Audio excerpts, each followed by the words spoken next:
Hello সবাইকে, আশা করি তোমরা সবাই ভালো আছো।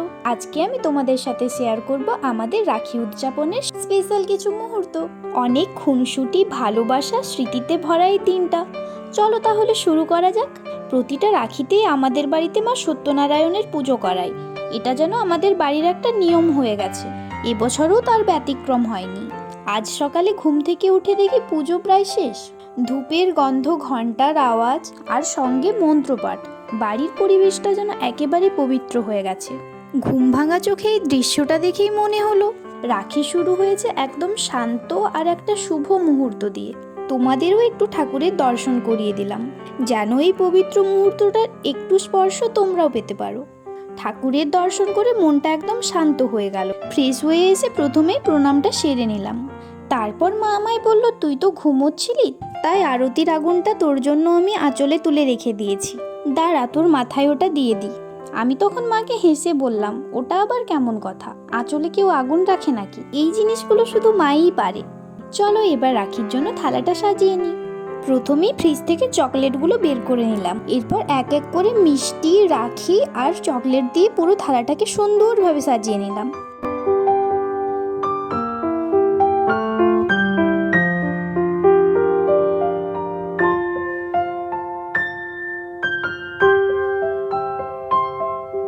থালাটা তো গুছিয়ে ফেললাম, এবার নিজেকে একটু রেডি করে নিই। খুব বেশি কিছু করব না, একটা হালকা স্কিন কেয়ার করে সামান্য সাজগোজ। রেডি হওয়ার শুরুতেই আমি ব্যবহার করছি একটা ফেস সিরাম।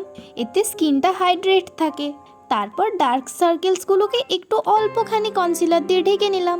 এরপর চলো তোমাদের একটা ছোট্ট ট্রিক শেয়ার করি, যেটা আমি প্রায়ই করে থাকি।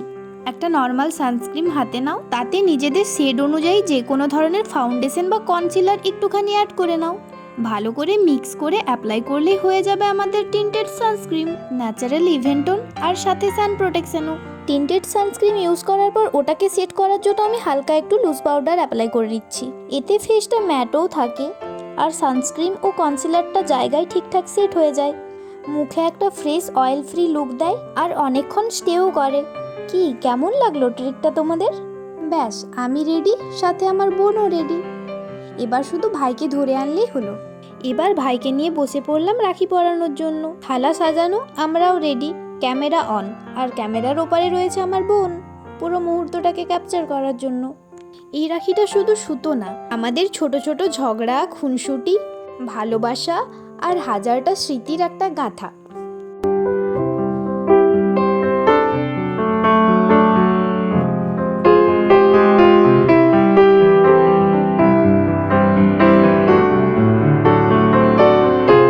রাখি পরানোর পর ভাইকে আশীর্বাদ করলাম।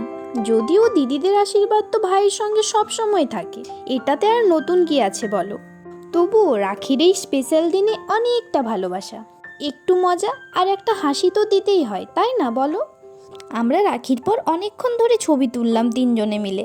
আমি, ভাই আর বোন, তিনজনে মিলে হইচই, হাসাহাসি, পুরো ঘরটা মজায় ভরে গিয়েছিল। তবুও মনটা এক কোণ থেকে একটু টানছিল, কারণ আমার আরও দুই ভাই আছে, মামার ছেলে আর মাসিমণির ছেলে। আজকে ওদের রাখি পরাতে পারলাম না। রাখিতে সম্ভব না হলেও প্রত্যেক বছর ভাইফোঁটার সময়টা কিন্তু আমরা একসঙ্গেই কাটাই, তখন মজাটা যেন আরো দ্বিগুণ হয়ে ওঠে। ওই দেখো, এবার আমার আরেক ভাই চলে এলো, সৌরভ। ওর সঙ্গেও রাখির অনেক মজার স্মৃতি রয়েছে। ওকে তোমরা আমার আগের ভিডিওতে দেখেছো, ওকে নিশ্চয়ই চিনতে পারবে। ও আমার বোনের হাজবেন্ড, আমার কাছে একদম আমার ভাইয়েরই মতো। আর এবারও ওর এন্ট্রি দিয়ে আমাদের রাখির আনন্দটা পুরোপুরি জমজমাট হয়ে উঠলো। সৌরভ এসেছে একেবারে রাখির মুড, লাল জামা পরে ও যেন গ্লো করছে।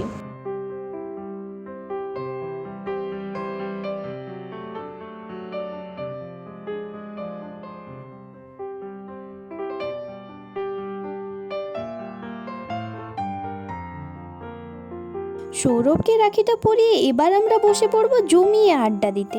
রাখি পরাতে পরাতে কত গল্প, কত খুনসুটি হয়ে গেল তা তো তোমরা ভিডিও দেখে বুঝতেই পারছো। রাখি পরানো আর গল্পের মাঝখানে ওকেও একটুখানি আশীর্বাদ করে নিলাম।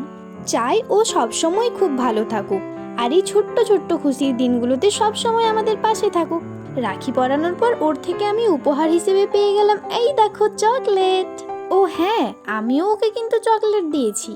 আমরা যখন মজায় ব্যস্ত চকলেট নিয়ে, তখন ওপাশ থেকে বোন বলে উঠলো, এই দেখ আমিও পেয়েছি চকলেট। বাড়িতে পুজো হয়েছে তা তো তোমরা দেখলেই, তাই জন্য আমি প্রসাদ সাজিয়ে দিলাম এরপর সবাইকে প্রসাদগুলো দেওয়ার জন্য। সবাইকে প্রসাদ দেওয়ার পর এরপর নিজের জন্য একটু সাজালাম। আসলে প্রসাদ সাজানো আমার খুব পছন্দের একটা কাজ, এতে এক ধরনের শান্তি আর আনন্দ পাই। আজকের সকালটা একটু আলাদা, প্রসাদ দিয়েই শুরু করলাম ব্রেকফাস্ট। রাখির দিনটা বিশেষ কারণ এই ছোট ছোট রীতিনীতিগুলো আমাদের পরিবারের আনন্দ আর বন্ধন তৈরি করে। প্রসাদ মানে শুধু খাবার না, এটা একটা ভালোবাসার প্রতীক যা সবাইকে একসাথে করে।